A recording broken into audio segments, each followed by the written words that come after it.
السلام علیکم Pakistan, welcome to مقدمہ عوام کا ملیہ ہاشمی کے ساتھ۔ ناظرین، پاکستانی عوام کا مقدمہ ظاہر ہے کہ میڈیا سب سے زیادہ پیشنیٹلی لے کر چلتا ہے۔ اگر میڈیا سوال نہ پوچھے تب بھی گنہگار، اور اس میں ہم سب لوگ سمیت ہم سب لوگ شامل ہیں، سوال کرنے میں حق بجانب بھی ہیں کہ میڈیا عوامی مسائل حکمرانوں کے سامنے کیوں نہیں رکھتا۔ لیکن اب ایک عجیب سی صورتحال یہ پیدا ہو چکی ہے کہ اگر سوال رکھے میڈیا تو بھی میڈیا ہی گنہگار۔ ابھی حال ہی میں ہم نے ایک بڑا انفارچونیٹ منظر دیکھا۔ ہمارے اپنے چینل ABN نیوز کے رپورٹر اسحاق ڈار صاحب سے معیشت کے حوالے سے سوال کرتے ہیں اور انہیں جس بدترین طریقے سے مسٹریٹ کیا جاتا ہے اس کی پاکستان کی ریسنٹ ہسٹری میں کوئی مثال نہیں ملتی۔ سوال پوچھنا میڈیا کا حق ہے، لیکن حکمرانوں کو جواب دینا چاہیے۔ تو یہ ایک ایسا اہم ایشو ہے جس پہ ہم شاہد قریشی صاحب کو لیں گے بھی، وہ ہمارے رپورٹر جن کو مسٹریٹ کیا گیا اسحاق ڈار صاحب اور ان کے سیکیورٹی عملے کی جانب سے۔ لیکن پروگرام کے پہلے حصے میں ذرا ہم بات کریں گے جی معاشی پلان کے حوالے سے۔ اب چاہے اسحاق ڈار صاحب یہ پروگرام دیکھتے ہوئے بھی شاید غصے میں آ جائیں، کیونکہ میں بھی IMF کا ہی ذکر کرنے جا رہی ہوں، جو ہمارے ABN نیوز کے رپورٹر نے بھی ان سے سوال پوچھا تھا کہ جو IMF کا 9th ریویو ہے کہاں تک بات پہنچی ہے۔ عوام کو تو آپ نے ہر طرح سے پیس دیا معاشی طور پر، عوام تو بیچاری قربانیاں دے دے کر تھک چکی ہے، لیکن ان قربانیوں کا کوئی خاطر خواہ سبسٹینشل ثمر حاصل ہوتے ہوئے نظر نہیں آ رہا۔ ابھی حال ہی میں پیپلز پارٹی کے سینئر رہنما سلیم مانڈوے والا نے بھی ایک انٹرویو میں اندیا دیا کہ اسحاق ڈار صاحب کی معاشی پالیسیز کا ذمہ پیپلز پارٹی اگلے الیکشن میں نہیں اٹھانے والی۔ اور اب آپ کو جو دونوں اطراف سے بیانات بھی سننے کو ملتے ہیں تو ایسا محسوس ہوتا ہے کہ اگرچہ PDM حکومت میں یہ اتحادی جماعتیں اقتدار کے لیے تو اکٹھی ہو گئیں، لیکن چونکہ یہ ایک ان نیچرل الائنس تھا اور اس نے زیادہ دیر چلنا بھی نہیں تھا، یہ تو رائٹنگ آن دا وال تھا۔ لیکن اب اگلے الیکشن میں کیا ہونے جا رہا ہے، پیپلز پارٹی کی اگر بات کی جائے تو اسپیسیفکلی پیپلز پارٹی کی کیا اسٹریٹجی ہے اس بار الیکشن لڑنے کے حوالے سے۔ ہمارے ساتھ موجود ہیں جی پیپلز پارٹی کے رہنما بیرسٹر ارسلان شیخ صاحب، ان سے کا آغاز کرتے ہیں۔ بیرسٹر صاحب، ہمیں جوائن کرنے کے لیے بہت بہت شکریہ۔ سب سے پہلے تو یہ بتائیے کہ پیپلز پارٹی اور نون لیگ اس دفعہ الیکشن کیا ایک ہی اسٹریٹجی کے تحت مل کر لڑنے کا سوچ رہی ہیں، یا پھر آپ کی اسٹریٹجی ان سے مختلف ہے، اور اگر ہے تو کیا ہے؟ اعوذ باللہ من الشیطان الرجیم، بسم اللہ الرحمن الرحیم۔ دیکھیں، پاکستان پیپلز پارٹی کا ماضی جو ہے وہ سارے سوالات کا جواب ہے۔ پاکستان پیپلز پارٹی ایک عوامی پارٹی ہے اور عوام کے منشور کے حساب سے الیکشن کے اندر جاتی ہے، اور بلکہ اگر آپ نے دیکھا ہوگا تو بڑی اس کے اوپر گفتگو بھی ہوئی، آپ کے نیوز چینلز پہ بھی ہوئی۔ جو ریسنٹ ایک چیئرمین بلاول بھٹو صاحب کی اسپیچ تھی تو انہوں نے سب کو دعوت دی کہ آئیں جی الیکشن میں اتریں، اور ان کا ایک امپلائڈ پیغام بڑا کلیئر تھا کہ جو بھی پارٹیز عوام کے منشور کے حساب سے، یعنی جس کے اندر ڈویژنز نہ ہو زبان پہ، ذات پہ، مذہب پہ، صوبے کی بنیاد پر، اور جس میں نوجوانوں کی امپلائمنٹ کا، اور جو مین کنسرنز غریبوں کے ہیں جس طرح سیلاب متاثرین کے ہیں، اور لانگ ٹرم پالیسیز، کیونکہ پاکستان کو اس پورے جو آپ کی سچویشن بن چکی ہے اس میں ایک لانگ ٹرم پالیسی ہی نکال سکتی ہے۔ تو کوئی بھی ایسی پارٹی جو اس منشور کے حساب سے ساتھ چلے گی تو میں سمجھتا ہوں پاکستان کی کچھ آواز کٹ رہی ہے بیرسٹر صاحب، پروڈیوسر صاحب، بیرسٹر صاحب کی ذرا آڈیو کا ایشو اگر آپ فکس کریں۔ جی بیرسٹر صاحب فرمائیے۔ آواز آ رہی ہے میڈم؟ جی میں سن پا رہی ہوں۔ جی تو میں کہہ رہا تھا کہ پاکستان پیپلز پارٹی جو ہے وہ کے سپورٹ میں، اس منشور کے سپورٹ میں کوئی بھی پارٹی آتی ہے اپارٹ فرام اینی پارٹی جو دہشت گردی پہ، ٹیررزم پہ بلیو کرتی ہو، تو میرے خیال سے اس میں پاکستان پیپلز پارٹی نے تو ہمیشہ جمہوریت اور کھلے دروازے اور ایک جو آپ کی جو اپنا کنسنسس بیس، جس میں آصف علی زرداری صاحب نے مفاہمت کے لیے جس طریقے سے ان کو مشہور بھی کہا جاتا ہے، تو ایک کنسنسس بیس کولیشنز پہ، پارٹیز پہ، الیکشنز پہ پیپلز پارٹی بالکل بلیو کرتی ہے۔ ڈیپینڈ کہ دوسری پارٹی جو ہے وہ کیا وہ عوامی منشور کے ساتھ آ رہی ہے، یا ان کے کوئی انٹرنل انسٹنس ہے، یا زبان، ذات، مذہب، ان چیزوں کے اوپر۔ اچھا، نون لیگ کے ساتھ پیپلز پارٹی کے اتحاد کی کیا صورتحال ہے؟ الیکشن میں ہم اس اتحاد کو قائم رہتا دیکھیں گے یا کوئی ڈیفرنٹ آپ کا طریقہ کار ہوگا؟ دیکھیں میڈم، میں نے آپ کو بالکل کلیئرلی یہ بتایا کہ پاکستان پیپلز پارٹی تمام پارٹیوں کو ویلکم ضرور کرے گی، لیکن اگر کہیں پہ بھی ایک ایسی چیز آئے گی جس کے اندر اس کی پالیسیز میں ڈیویشن ہوگی یا ڈیویژن ہوگی بالکل صحیح لینگویج اور ریلیجن، تو Pakistan Peoples Party will not be part of those. بالکل صحیح. اچھا یہ بتائیے ارسلان صاحب، ٹھیک ہے میں اسپیسیفکلی الیکشن کے حوالے سے پوچھنا چاہ رہی تھی، آپ کا جواب آ گیا. اب یہ بتائیے کہ ابھی حال ہی میں ہم دیکھتے ہیں کہ جس طرح سے صحافیوں کو مسٹریٹ کیا جا رہا ہے، نہ صرف اس حکومت میں بلکہ پچھلی حکومت میں بھی ہم نے دیکھا کہ کبھی کوئی صحافی اٹھایا جا رہا ہے، غائب ہو رہا ہے. بلکہ پچھلے دور حکومت میں جب وفاق میں پاکستان تحریک انصاف کی حکومت تھی تو سندھ میں آپ کی جماعت کی حکومت تھی اور عزیز میمن کا جو واقعہ ہمارے سامنے آیا، اور اسی طرح ایک دو اور بھی بڑے انفارچونیٹ واقعات سامنے آئے. تو پیپلز پارٹی جو کہ ہمیشہ سے جرنلسٹک کمیونٹی میں تو بڑی فیوریٹ رہی ہے، بڑی ڈارلنگ رہی ہے میڈیا کی، کیونکہ ہم سنتے آئے ہیں، اس وقت تک میں تو میڈیا میں نہیں تھی لیکن ہم اپنے سینئر سے سنتے آئے ہیں اور دیکھتے آئے ہیں کہ پرائم منسٹر گیلانی بہت پروٹوکول کے ساتھ ڈیلیگیشنز جو آتے تھے فورن ڈیلیگیشنز کی، جرنلسٹ کے ساتھ بھی میٹنگز کرواتے تھے. اس طرح کی اوپن انٹریکشن نہ پچھلے دور میں جرنلسٹ کے ساتھ دیکھنے میں آئی، نہ ہی اس دور میں اس طرح سے دیکھنے کو آئی. تو یہ بتائیے کہ اب پیپلز پارٹی موجودہ سینیریو کو کس طرح دیکھتی ہے کہ عمران ریاض خان کو غائب ہوئے 45 دن ہو چکے ہیں. آپ ان کے نظریات سے اتفاق یا اختلاف کر سکتے ہیں، لیکن یہ تو کوئی بات نہیں کہ ایک شخص کا عطا پتہ ہی کوئی نہیں کہ آپ کا صحافی گیا کہاں. تو اس حوالے سے where does Peoples Party stand?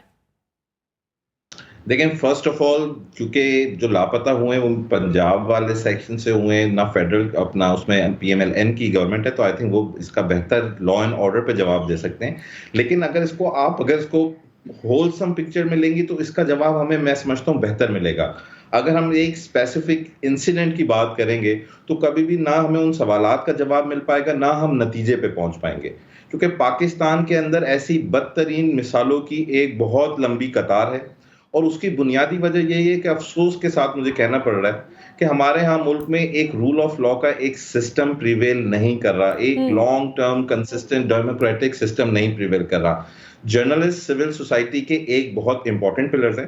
جس طرح آپ کے کانسٹیٹیوشن کے اندر آپ کی جو لیجسلیٹر ہیں یا ایگزیکٹوز ہیں یا جوڈیشری ہے، یہ پلرز ہیں. اسی طرح ڈی فیکٹو آپ کا میڈیا ایک بڑا امپورٹنٹ پلر ہے جس نے آپ کے فیوچر کو، پاکستان کو ڈیزائن کرنا ہے. آنے والے نوجوانوں کے مائنڈ سیٹ جو بنتا ہے، جو آئیڈیالوجی فارم ہوتی ہے، وہ آپ کی ویژول اور ہیئرنگ میموری سے ہوتی ہے، اور اس میں میڈیا کا ایک بڑا امپورٹنٹ رول ہے. Until and unless freedom of speech کو آپ اوپن نہیں چھوڑیں گے تو جو آپ کی جمہوریت کو جو حسن جس کو آپ کہتے ہیں، جمہوریت کیا ہے؟ جمہوریت یہ کہ جی جمہور سے یعنی میجورٹی، اور میجورٹی کی ول پبلکلی ول. تو اگر آپ میڈیا کو کنٹرول کرنے جائیں گے تو میں سمجھتا ہوں اس میں جمہوریت کا گلا گھوٹا جائے گا. میڈیا اور آپ کی جمہوریت کا ایک ایسا کو ریلیشن ہے that you can't separate media with the democracy. تو we are strictly against all such things جو بھی کسی بھی جرنلسٹ یا کسی بھی شخص کے ساتھ ہوتا ہے جب وہ اپنے فریڈم آف ایکسپریشن کو ایکسپریس کرتا ہے. until and unless آپ کے جرنلزم کے کوڈ آف کنڈکٹس بھی ہیں، اسی طرح کچھ پرنسپلز بھی ہیں کہ ہم نے تہذیب میں طریقے سے ایک آپ نے ڈیسنٹ لینگویج کے کوڈ آف کنڈکٹس ہیں، ان کو اڈاپٹ کرنا ہے. until and unless ان سے بیونڈ نہیں جائیں تو میں سمجھتا ہوں اینی ڈیبیٹ، کوئی بھی چیز، معاشرے میں بہت سارے ایشوز ہیں. آپ کو پتا ہے، میں نہیں بولنا چاہتا چھوٹی بچیوں کے سے ریلیٹڈ، نوجوانوں سے ریلیٹڈ، ڈرگس سے ریلیٹڈ، پالیسی سے ریلیٹڈ، تو سب پہ اوپن ڈیبیٹ ہونی چاہیے.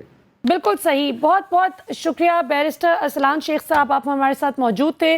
ناظرین، آپ نے پیپلز پارٹی کا موقف جانا کہ ان کا تیاری ہے الیکشن کے حوالے سے، اور بیرسٹر ارسلان شیخ جو کہ رہنما پیپلز پارٹی ہیں، ان کا کہنا تھا کہ اسپیسیفکلی جب میں نے ان کو نون لیگ کے حوالے سے سوال پوچھا، کیونکہ اس وقت ایک بڑا ان نیچرل سا الائنس چل رہا ہے تقریباً 1.25 سال سے، اور یہ الائنس حکومت میں اقتدار میں آ کر تو 1.25 سال اسے ہوا ہے، لیکن اس سے پہلے بھی سپٹمبر 2020 سے جب سے پی ڈی ایم وجود میں آئی، تب سے ہم نے دیکھا کہ پیپلز پارٹی کبھی ان میں شامل ہو رہی ہے، کبھی ان سے الگ ہو رہی ہے، کبھی راستے جدا ہو گئے اور کبھی پالیسی ایک ہو گئی.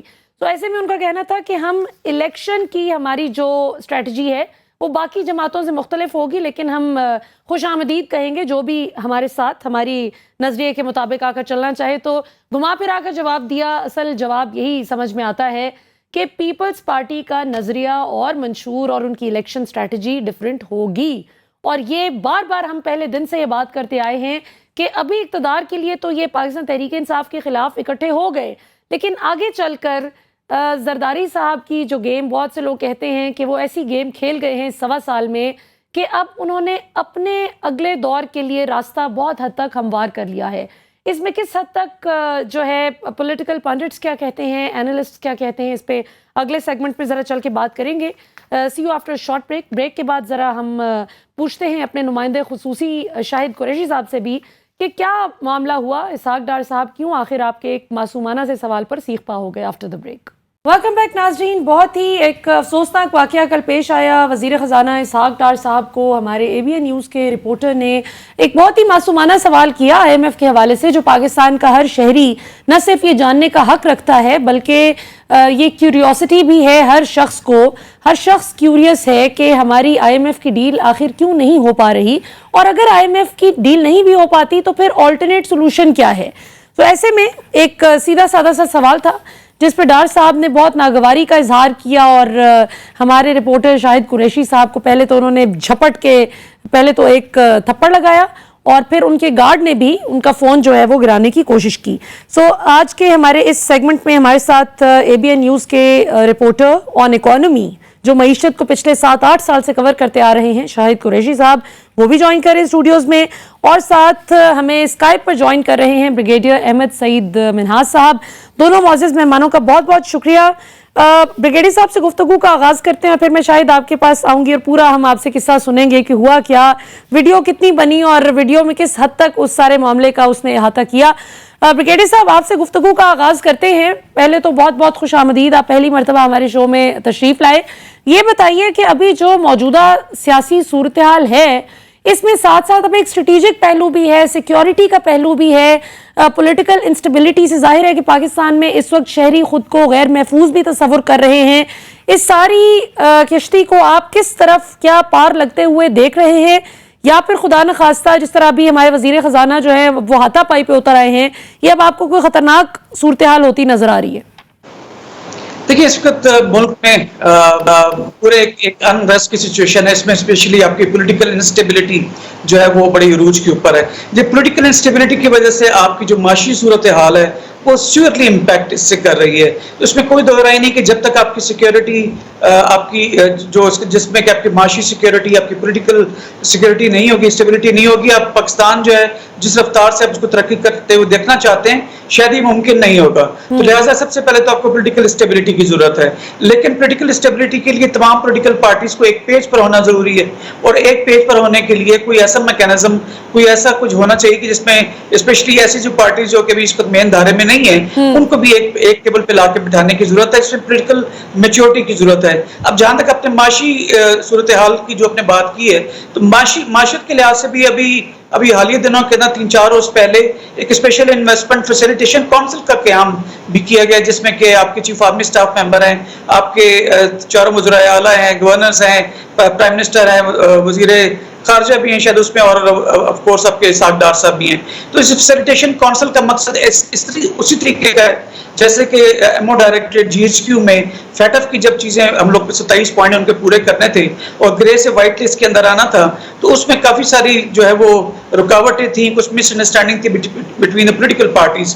تو پھر MO ڈائریکٹریٹ نے کوآرڈینیشن سینٹر بنایا اور الحمدللہ ہم وائٹ اس کے اندر آ گئے تھے. اسی طرح اگر آپ کووڈ کو دیکھیں تو اس میں بھی کافی ساری رکاوٹیں تھیں, لیکن جب NCOC کا قیام لایا گیا تو اس سے جو ہے چیزیں بہتری کی طرف گئیں, اور پوری دنیا میں اس بات کا جو ہے وہ ایکسیپٹ کیا ہے کہ NCOC نے, جو کہ آرمی اس کو لیڈ کر رہی تھی, پولیٹیکل سپورٹ اس میں شامل تھی آف کورس, تو ایک پوری دنیا میں ایک عزت کی نگاہ سے ہم دیکھے جاتے ہیں. اب معیشت کو بھی لے کے جب آگے چلتے ہیں, جس میں کہ آپ کے 18ویں ترمیم کے بعد آپ کی جو صوبے ہیں وہ انڈیپینڈنٹ ہیں, ان کے اپنے جو انٹرسٹ ہیں مالی لحاظ سے, تو اس میں ایک ایسی فیسیلیٹیشن کونسل بنا دی گئی ہے کہ جس میں مجھے یقین ہے کہ تمام پولیٹیکل پارٹیز ایک قسم کا میثاق کے, میں تو معیشت کو سمجھتا ہوں, PTI اس میں شامل نہیں ہے, لیکن ہم بہت بہتری کی طرف انشاءاللہ تعالی اس کونسل کی طرف جائیں گے. بریگیڈیئر صاحب یہ فرمائیے گا کہ اس میں تو کوئی شک نہیں ہے, ویسے بہت سے لوگ یہ جو تنقید بھی کرتے ہیں کہ جی فوج کا اس میں کیا کام ہے معیشت ٹھیک کرنے میں, تو اس کا جواب بڑا سمپل سا ہے. ابھی تو اللہ نے شکر الحمدللہ بچا لیا ہے, کراچی اس طرح سے اس طوفان کی لپیٹ میں نہیں آیا. ادروائز جب یہ خبریں چلنی شروع ہوئی تھیں, ایک اپریہنشن تھی کہ شاید کراچی کو وہ طوفان ہٹ کر سکتا ہے, تو پہلے ہی فوجی دستے تیار ہو گئے تھے اس کی پرویکٹیولی اس کے انتظامات کرنے میں. سو آبویسلی اس میں کوئی شک نہیں کہ پاکستان کی سویلین اور ملٹری لیڈرشپ جب مل کر مسائل کا حل نکالنے کی کوشش کرتی ہے, اور خاص طور پر جو ڈیپ روٹڈ مسائل جو in the first place civilian system کو ٹھیک کرنے کی ضرورت ہے, لیکن جب وہ بری طرح سے ناکام ہو جاتی ہیں ساری سیاسی جماعتیں, ایک ٹیبل پر بیٹھنے کے لیے تیار نہیں, تو ڈیفینیٹلی پھر اس میں فوج کو اپنا ایک کلیدی کردار ادا کرنا پڑتا ہے. یہ ملک کے لیے کرنا پڑتا ہے, کوئی چاہے یا نہ چاہے ذاتی طور پر. اب یہ فرمائیے گا کہ یہ تو بن گئی, فیسیلیٹیشن کاؤنسل بن گئی, ہو سکتا ہے کہ کچھ لوگ آرمی چیف کی ان کی کریڈیبلٹی کو دیکھ کر, کچھ لوگ ہو سکتا ہے گورنمنٹ میں سویلین سیٹ اپ میں موجود کسی شخص کی سر پر تھوڑی بہت کوئی انویسٹمنٹ لے کے آ بھی جائیں, لیکن جو ماحول اس وقت بنا ہوا ہے بریگیڈیئر صاحب, کہ آپ کی زیادہ تر جو جماعتیں ہیں وہ سنی نہیں بات کہ عدالت کر کیا رہی ہے. فضل الرحمان صاحب کا جب دل کرتا ہے اپنا جتھا لے کر وہ عدالت کے سامنے پہنچ گئے. اسی طرح یہ جب عمران خان صاحب گرفتار ہوئے تو ہم نے جو کچھ دیکھا 9 مئی کو جو واقعات سارے وہ ہوئے, اس میں جو بھی پھر ملوث ہو, پی ٹی آئی والے کہتے ہیں ہم نہیں ہیں کوئی اور ہے, جو بھی ہے وہ ہیں, جو بھی ہے جس نے بھی شرپسندی کی ہے, یہ سارے معاملات دیکھتے ہوئے لا اینڈ آرڈر سچویشن عجیب و غریب ہو چکی ہے. ایسے میں کوئی انویسٹر کیسے اپنی اربوں روپے لے کر آئے گا پاکستان؟ جی بالکل, دیکھیں آپ کا سوال بہت لاجیکل ہے کہ فوج کا کیا کام ہے اکانومی کے اندر آئے.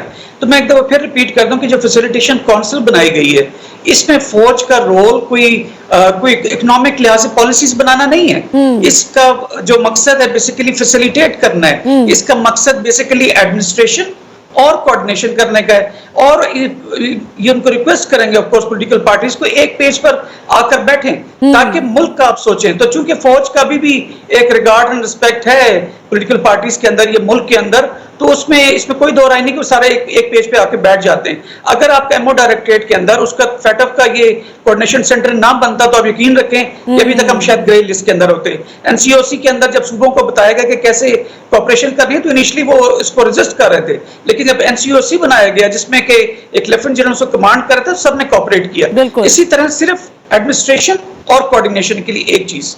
جہاں تک آپ کا اس بات کا تعلق ہے کہ فضل الرحمان صاحب یا کوئی اور پولیٹیکل پارٹی یا 9 مئی کا انسیڈنٹ, تو میں کہوں گا کہ فوج نے جب ایک پالیسی اپنائی ہے کہ ہم اے پولیٹیکل رہیں گے, تو اے پولیٹیکل ہونے کی وجہ سے گیٹ نمبر 4 کی جو ایک سیاست ہوا کرتی تھی, جو اسے ایک مراحت لی جاتی تھی یا سپورٹ لی جاتی تھی, اب میرے خیال میں وہ کافی حد تک ختم ہو گئی ہے, یقیناً ختم ہو چکی ہے. اب جب ختم ہو چکی ہے تو پھر یہ سب پولیٹیکل پارٹیز جیسے ایک سیاست چلتی ہے اس لحاظ سے لے کے آگے بڑھ رہے ہیں. اب اس میں فوج کا کوئی رول نہیں ہے. ہاں یہ ضرور ہے کہ آپ کو پولیٹیکل پارٹیز اب خود ذمہ دار ہیں اپنے تمام ایکشنز کا, چاہے وہ سپریم کورٹ کے سامنے آئیں, چاہے وہ 9 مئی کے انسیڈنٹ ہو یا کوئی بھی ان کی کارروائی ہوتی ہے, اب اچھا یا برا ان کے اپنے کریڈٹ کے اندر جائے گا. فوج کی اب ذمہ دار نہیں رہی ہے. بالکل, یہ آپ کا سوال بالکل لاجیکل تھا. جی بہت شکریہ. اچھا بریگیڈیئر صاحب اب ذرا چلتے ہیں شاہد قریشی صاحب کی جانب, جو کہ کل کے ایک متاثر خاص ہیں. انہوں نے ایک بہت بڑی غلطی کر لی. انہوں نے کل اسحاق ڈار صاحب سے, وزیر خزانہ صاحب سے آئی ایم ایف کا پوچھ لیا. وہ ایک بڑا لطیفہ بھی چل رہا ہے ان کے اس انسیڈنٹ کے بعد سے کہ خاتون سے اگر آپ عمر پوچھ لیں اور مرد سے اگر آپ اس کی تنخواہ پوچھ لیں اور اسحاق ڈار صاحب سے اگر آپ آئی ایم ایف کا پوچھ لیں تو ایک جیسا ہی رد عمل آتا ہے. تو شاہد قریشی صاحب, آپ نے شہد کی مکھیوں کے چھتے میں کیوں کر ہاتھ ڈالا؟ کل ہوا کیا ہے واقعہ, شروع سے ہمیں بتائیں. دیکھیں کہ کل پارلیمنٹ کا اجلاس تھا, وزیر خزانہ اسحاق ڈار خطاب کرنے کے لیے آئے. انہوں نے خطاب کیا. خطاب کرنے کے بعد وہ جیسے ہی باہر نکلے تو میں نے ان سے کہا کہ سر سوال کرنا ہے, آج تو آپ کو جواب دینا چاہیے. کہتے ہیں میں نے بات کر لی. میں نے کہا سر میں نے آئی ایم ایف اور وزیر اعظم جو پیرس گئے ہوئے ہیں اس حوالے سے بات کرنی ہے. اور پھر میں نے کہا کہ سر کیا وجہ ہے کہ آئی ایم ایف کے ساتھ ہمارا معاہدہ نہیں ہو رہا. ان کا یہ کہنا تھا کہ آپ جیسے لوگ اگر سسٹم میں ہوں گے تو پھر ہمارے معاملات کبھی بہتر نہیں ہوں گے. میں نے کہا سر میں سسٹم میں نہیں ہوں, میں جرنلسٹ ہوں, میں صرف سوال کر رہا ہوں. صحیح. اس کے بعد وہ پیچھے مڑے.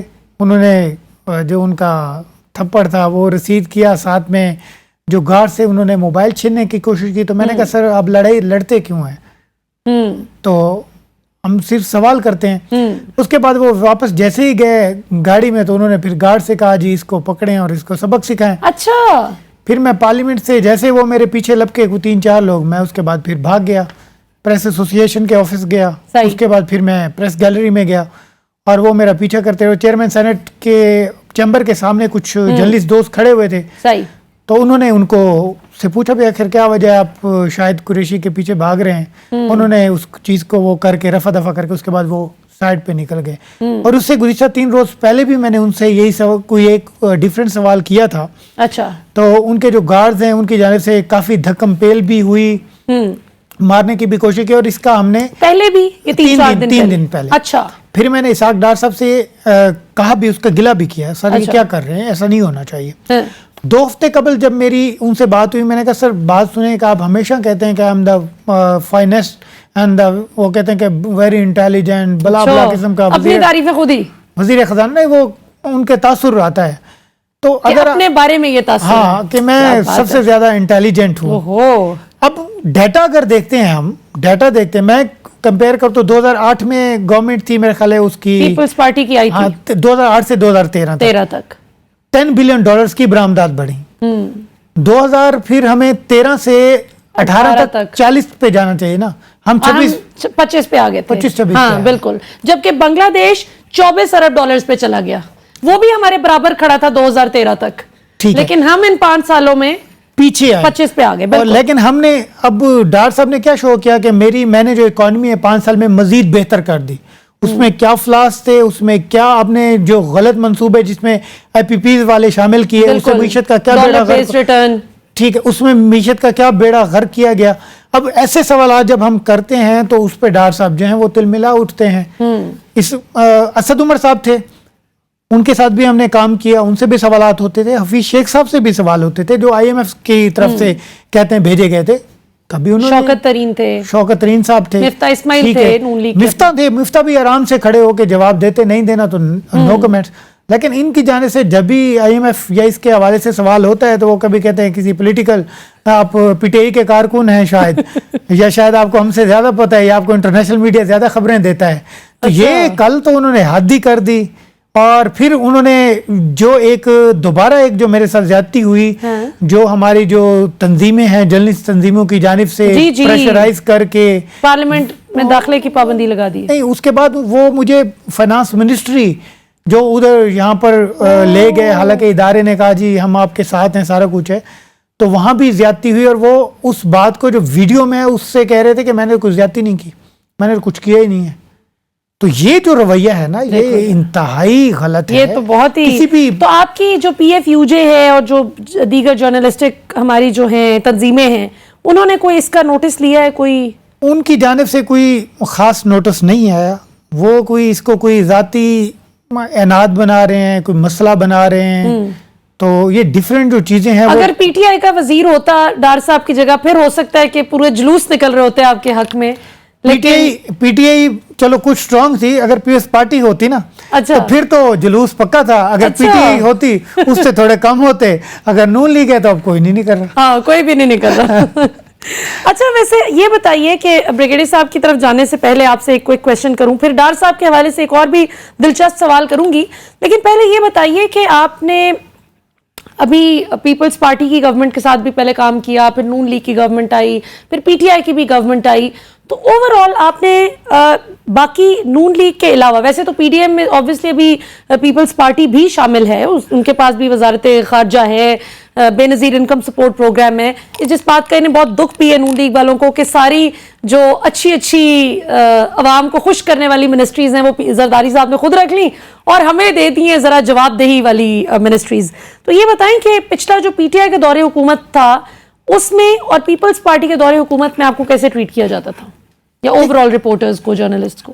پیپلز پارٹی دور میں نا جیسے ہم لاڈلے نہیں ہوتے, چاہے وہ کسی بھی جماعت کا, کسی بھی صحافی کا کسی بھی طرف ٹلٹ ہو, ٹھیک ہے, وہ کسی سے ریلیشن ہو, وہ یہی کہتے ہیں جیسے ایک لاڈلے بچے نہیں ہوتے, وہ ہمارے ساتھ ایسے ٹریٹ کرتے ہیں.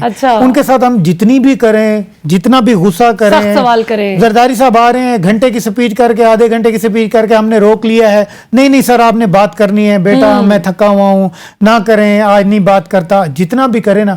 دوسرا اگر تیسرا بندہ کہہ دے گا تو وہ فوری طور پر جی بلاول صاحب ہیں, ان کو روکا ہے, نہیں سر آپ نے نہیں جانا. یہ میں نے کئی دفعہ کیا ہے, نہیں سر میں نے آج بات کرنی ہے, ہم نہیں کرنی. اور کوئی اور صحافی کہتے سر آپ بات کریں.